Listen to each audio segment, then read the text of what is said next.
उन बोलो खुदावंद यीशु मसीह दी जय। आओ कलामी खुदा ली जोरदार ताली बजाओ।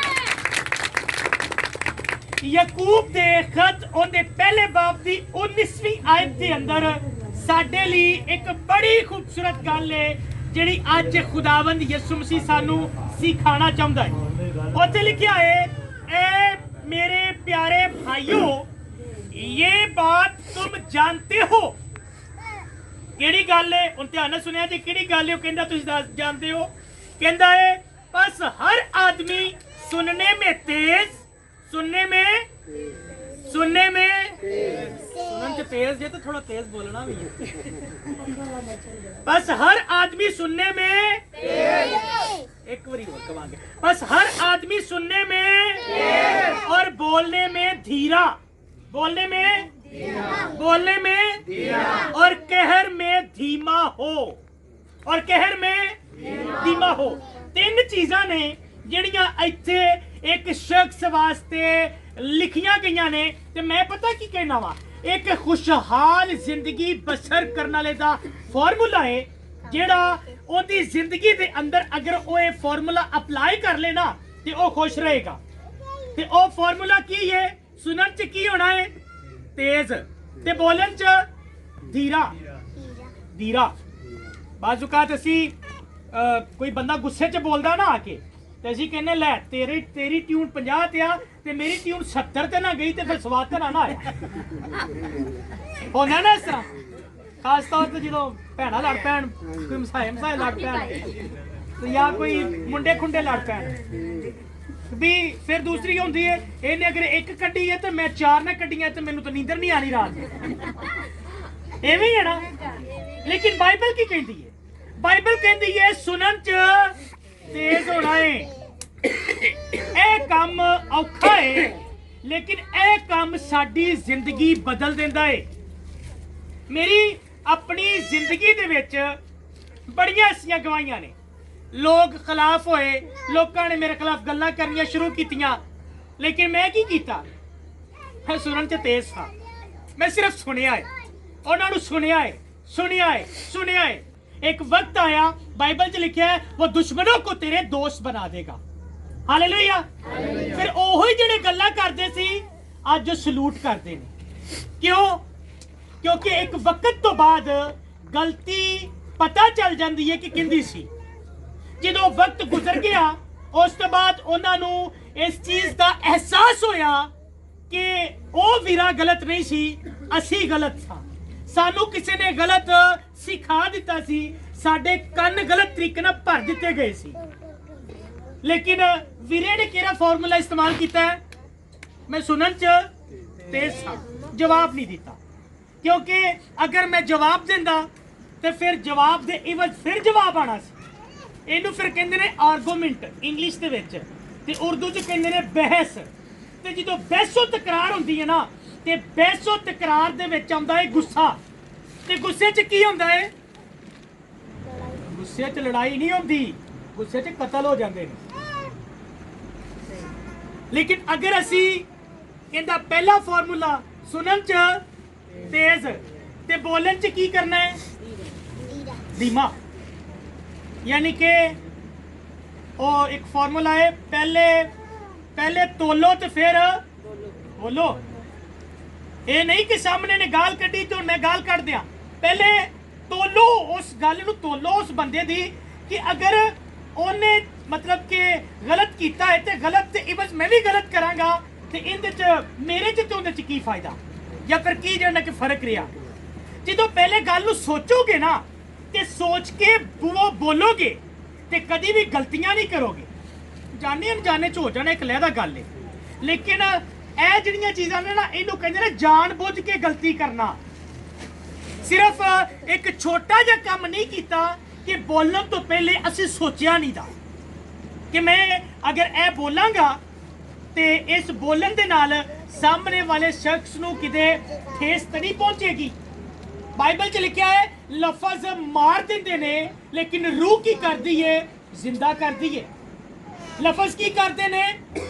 लफज मारते ने। कुछ दिन पहले इस जगह की इबादत हो रही सी तो मैं अयूब साबर की जिक्र किया सी।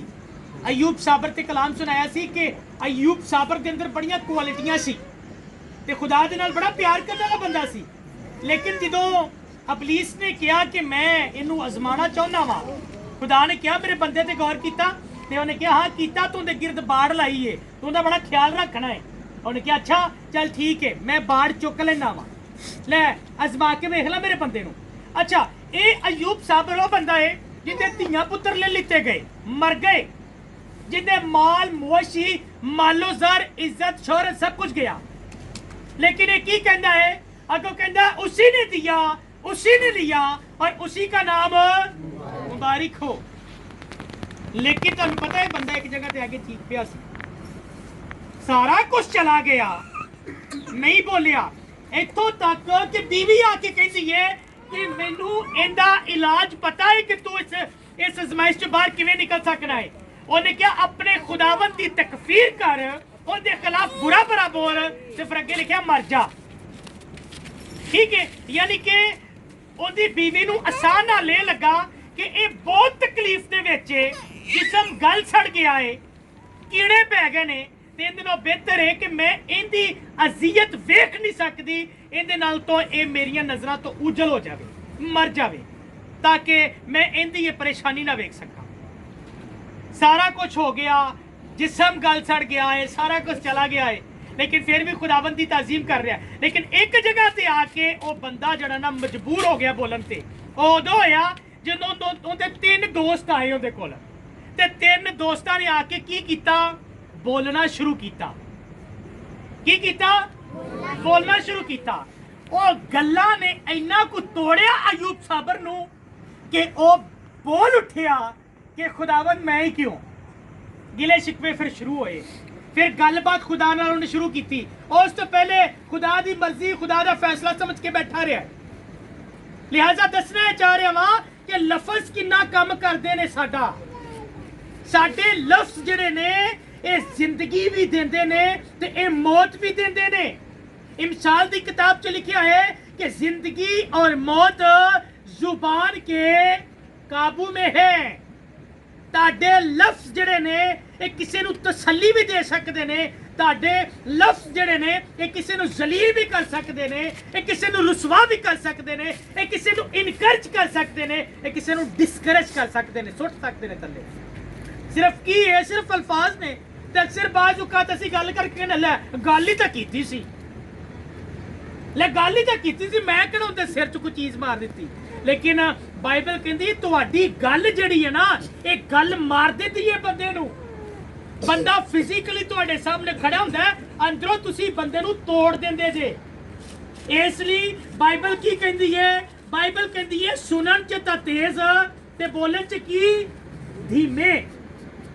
ना उच्ची बोलोगे ना गुस्सा आएगा, प्यार दे नाल जवाब दिओ। धीमे मतलब कि प्यार दे नाल अगो जवाब देना है। फिर अगे लिखा है और कहर में बोलने में धीरा और कहर में धीमा, यानी कि गुस्सा पी लवो तो ज्यादा बेहतर है। गुस्सा पी लवो तो की है बेहतर है, क्योंकि गुस्सा नहीं पीवोगे तो गुस्सा थानू पी जाएगा। तो मैं अक्सर एक मिसाल देना, तीली जड़ी ना तीली, माचिस की तीली जला दो ते माचिस की तीली का उतला सिरा की होंदा है, उहदा सिर। ते जो सिर रगड़दी है तो की होंदा है,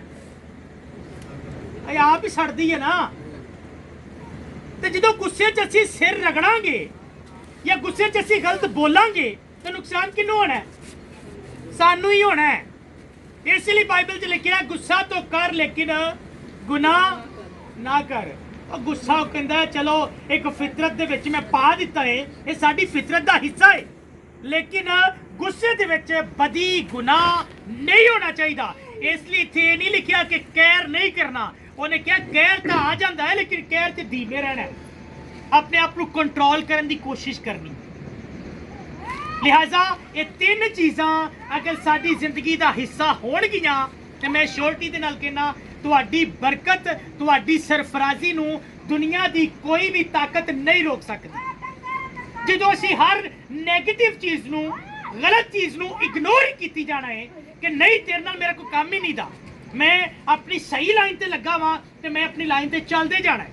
जो असीं स्टेट सही राह ते चलते जावांगे ते बाकी चीज़ां टकराणगियां तुहाडे नाल, मनफी चीज़ां मनफी सोचां लोकां दीयां गल्लां तुहाडे नाल टकराणगीਆਂ लेकिन अगर तुसी सुनन च तेज होए ते एक चट्टान की तरह खड़े रहोगे और टकरांदियां रहणगीਆਂ ते चकना चूर होंदियां जाणगीਆਂ हालेलुया ते तुसी वादे जाओगे तुसी कायम रहोगे तुसी लोकां दी नज़र च भी अच्छे रहोगे ਉਹ ਕਣਕ ਲੈ ਕਿੱਡਾ ਭਲਾ ਮਾਨਸ ਏ ਵੇਖੋ ਨੇ ਕਿੰਨੀਆਂ ਗੱਲਾਂ ਕੀਤੀਆਂ ਲੇਕਿਨ ਉਹ ਚੁੱਪ ਰਿਹਾ ਤੇ ਕਿੰਦੀ ਵਡਿਆਈ ਹੋਈ ਚੁੱਪ ਰਹਿਣ ਵਾਲੇ ਦੀ ਇਸ ਲਈ ਅੱਜ ਸ਼ਾਮ ਇਸ ਗੱਲ ਨੂੰ ਆਪਣੇ ਪੱਲੇ ਬੰਨ ਲਵੋ ਕਿ ਅਸੀਂ ਬੋਲਣ ਚ ਧੀਮਾ ਧੀਰਾ ਸੁਣਨ ਚ ਕੀ ਤੇਜ਼ ਤੇ ਕਹਿਰ ਚ ਧੀਮਾ ਇਹ ਤਿੰਨ ਚੀਜ਼ਾਂ ਆਪਣੀ ਜ਼ਿੰਦਗੀ ਦਾ ਹਿੱਸਾ ਬਣਾਓ ਵੇਖਿਆ ਜੇ ਤੁਹਾਨੂੰ ਬੜੇ ਅੱਛੇ ਪੋਜ਼ਿਟਿਵ ਰਿਜ਼ਲਟ ਤੁਹਾਡੀ ਜ਼ਿੰਦਗੀ ਦੇ ਵਿੱਚ ਨਜ਼ਰ ਆਣਗੇ हालेलुया तो खुदावन इस खूबसूरत कलाम के वसीले नाल तुहानू सारिआं नू बहुत बरकत दे आओ कलामे खुदा वास्ते जोरदार ताली बजावांगे हालेलुया